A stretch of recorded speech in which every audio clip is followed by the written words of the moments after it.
Not have enough time for hours of guides? Want all the tips and tricks in one bite-sized chunk? Well, here are 25 quick tips guaranteed not to overstay their welcome for that champion-based shooter, Paladins. 1. The payload is one of the greatest shields in the game. It has unlimited health, blocks incoming projectiles, and also blocks AoE ultimates like Sky's Time Bomb. Jumping circles around it may look silly, but it keeps you safe. 2. If you've just started the game, until you are level 5 you are playing bots. I've seen so many posts from new players saying that they are owning, and just to save yourself some embarrassment, I thought you should know. 3. You don't have to be a deck building genius, you can just borrow other people's decks. Just click on that import button in the bottom left, take a scroll through the top players, and take one of their loadouts. Just be careful not to get a silly or joke loadout, and usually their main loadouts are called main loadouts. 4. You don't always need to be on the point, and only one person is required to fully capture the point. Usually this should be the frontliner, flankers and other classes can go ahead and harass the enemy. 5. Dismounting enemies is a great tactic to slow an enemy team down and stop them from contesting capture points. If you wipe an enemy team, leaving one person on the cap point, you should be harassing them closer to their spawn and knocking them off their horses. And this is especially true as a flanker, just be careful they don't sneak behind you. 6. Direct damage on the Haven card doesn't mean damage directly done to you, it is simply a damage class. An ability or left click is either direct damage or AoE damage. So even if a Drogos hits you directly with a rocket, it is still AoE damage. And here's a useful damage chart to check out if you want to pause the video. 7. If your whole team have picked left click direct damage characters, think about taking an AoE damage character to balance your team so that you don't get countered by Haven or Blast Shields. In my opinion, 3-2 of either damage is the best lineup, so 3 of direct and 2 of blast, vice versa. 8. Base your defense choice on whether they have more AoE damage heroes or direct damage heroes when you want either Haven or Blast Shields. Unless a minority of 1 damage are both their main damage heroes, then it's best to get Haven for more direct damage champions. For example, Illuminate is only really useful against a pesky Sky, and Resilience maybe against a Bomb King or Maldamba. 9. Don't be scared by champion frames. Even if someone has a diamond frame, meaning that they have reached 4,000 rank points at some point, the initial ranking is inflated and they'd likely have dropped below that score long before you play them. Most importantly, perceiving a player as better than you won't help you overcome them. Just believe in yourself.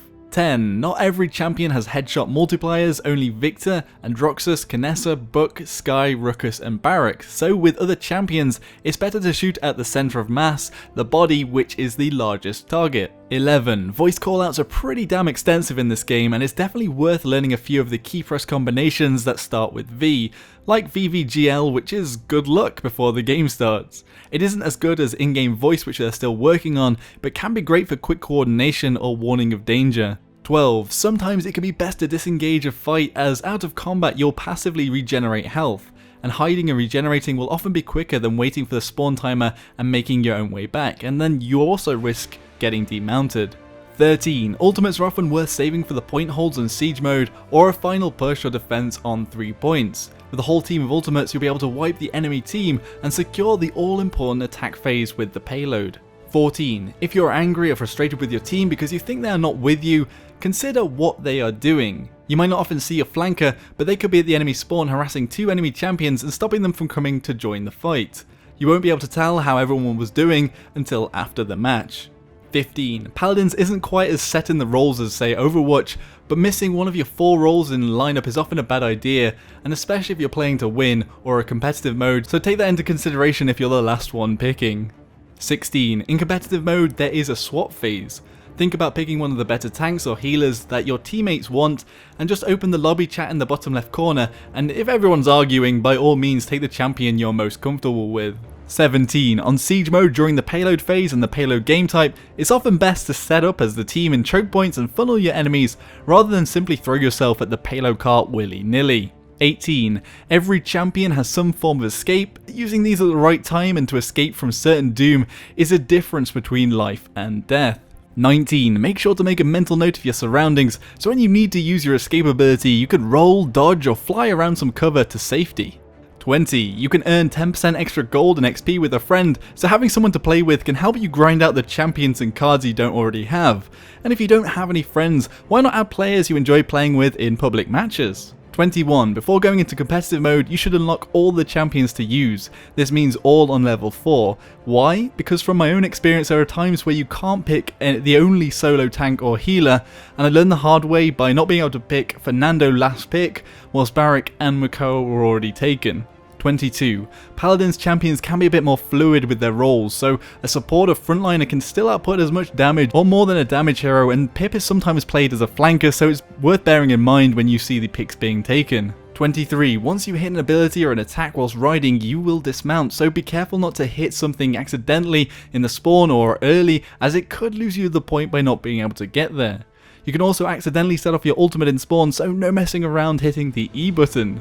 24. The edge of the map is a one-hit kill in quite a few areas, and with a well-placed poppy bomb or a Makoa hook for example, you can take the enemy off the edge without needing to fire your main weapon at them. 25. Aggression sucks, and as of OB37 and likely OB38, it's too expensive, and in almost every situation, Deft Hands by increasing your reload speed increases your theoretical DPS more than aggression.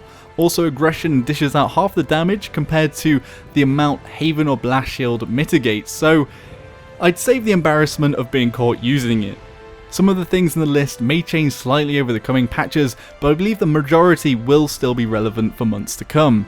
So this time I've covered most of the core concepts and gameplay mechanics, being more on the beginner friendly side. I'm debating whether to continue the series or start picking up individual champion strategies and meta, or to keep them separate in their own videos.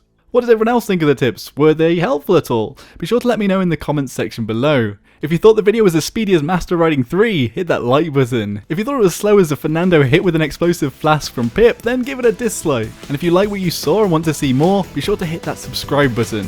Thank you all very much for watching. Until next time everybody, Joshino.